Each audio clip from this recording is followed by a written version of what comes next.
প্রিয় দর্শক আসসালামু আলাইকুম। চলে আসলাম পেঁপের তরকারি রান্না করতে। আজকে পেঁপে দিয়ে আমি ডাল রান্না করে দেখাবো। তো পেঁপে এবং ডাল এভাবে রান্না করলে আসলে রুটি, পরোটা, নান রুটি সব কিছুর সাথে খাওয়া যায়। খেতেও খুব ভালো লাগে, খুব অসাধারণ একটা তরকারি। আর যাদের পেটে একটু সমস্যা আছে তারা প্রতিদিন যদি ডেলি পেঁপে খান তাহলে পেটের সমস্যাগুলো সমাধান হয়ে যাবে। তো পেঁপেটা ছিলে নিয়েছি, পেঁপেগুলো একটু পাকাই ছিল দেখতে পাচ্ছেন। এরপর যে 200 গ্রাম এখানে নিয়েছি ডাল। আমি বুটের ডালে নিয়েছি এখানে। তো বুটের ডাল দিয়ে আজকে পেঁপেটা আমি এখানে রান্না করে নেব।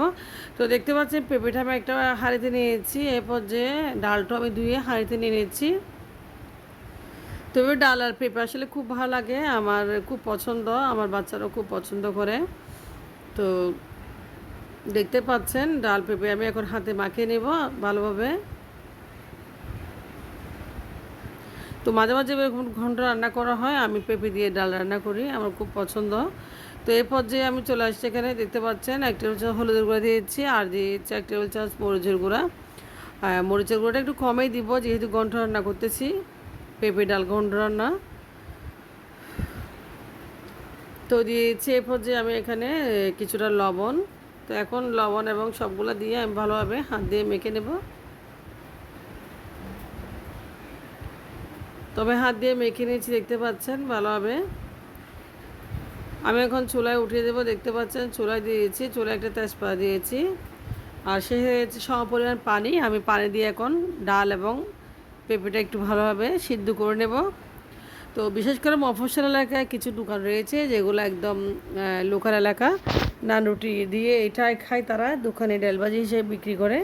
তো খুব ভালো লাগে, বিশেষ করে আমি রেসিপিটা থেকে দেখেছি, আসলে আমার খুব পছন্দ, আমার ছেলে খুব বেশি পছন্দ করে এরকম ডাল দিয়ে পেঁপে। তো আপনারা ছেলে অনেকগুলো সবজি অ্যাড করতে পারেন এখানে। তো আমি ভালো নেড়ে চেয়েছি, একটু কষানোর জন্য আমি চুলায় কিছুক্ষণ রাখবো যাতে বোল হয়ে তাদের সিদ্ধ হয়ে যায়।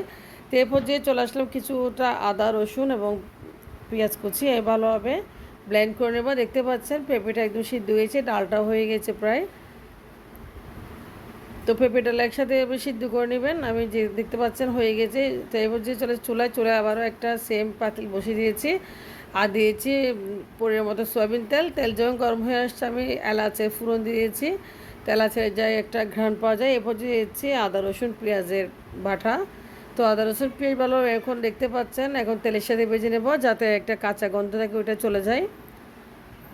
তো এভাবে রান্না করলে আমার ভালো লাগে, আসলে খুব মজা লাগে। মাঝে মধ্যে আমি পেঁপে ডাল দিয়ে রান্না করি এবং ঘন্ট রান্না করি। তো আপনাদের সাথে আজকে শেয়ার করতেছি, খুব সহজে আপনারা এরকম পেঁপে ডাল ভাজি রান্না করতে পারবেন। দেখতে পাচ্ছেন তো কাঁচা যে একটা গন্ধ সেটাও চলে গেছে। এরপর যে একদম একটা দিয়েছি তেজপাতা আরও কয়েকটা।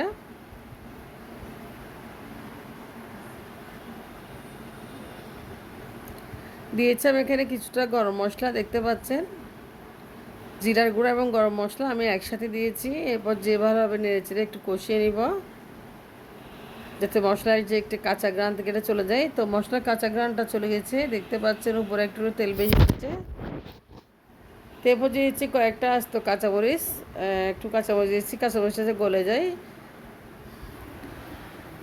তো ঝাল হল আসলে বাচ্চারা খেতে খুব পছন্দ করবে না, তাই ঝালটা একটু কম দিলাম।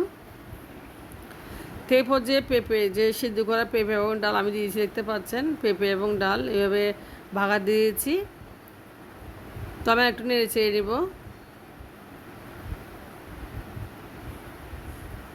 তো আমি একটু দেখতে পাচ্ছেন চুলাটা একটু বড় করে দিয়ে একটু জাল করে নেব। এরপরে মিডিয়াম আছে আমি 20 মিনিট মতো রাখবো। তো পুরোপুরি আসলে পেঁপে ডাল রান্না করতে আমার সময় লেগেছে আজকে প্রায় 35 মিনিট। তো দেখতে পাচ্ছেন আমি একটু নেড়ে দিচ্ছি এ পর্যায়ে। তো পেঁপে এবং ডালটা হয়ে গেছে, উপর থেকে বোঝা যাচ্ছে ডালটাও সিদ্ধ হয়ে গেছে, চনার ডাল। তো চনার ডাল দিয়ে পেঁপে রান্না করে এভাবে খাবেন। আপনারা চাইলে রুটি পরোটার সাথে খেতে পারেন, দোকানে যেভাবে রান্না করে আমি সেভাবে দেখিয়েছি। তো রান্না প্রায় শেষ, দেখতে পাচ্ছেন উপরে থেকে বোঝা যাচ্ছে আর একটা ঘ্রাণও আসছে। আমি ডালটা সিদ্ধ হয়েছে দেখতে পাচ্ছেন, একদম গলে গেছে। আল্লাহ হাফেজ, আসসালামু আলাইকুম।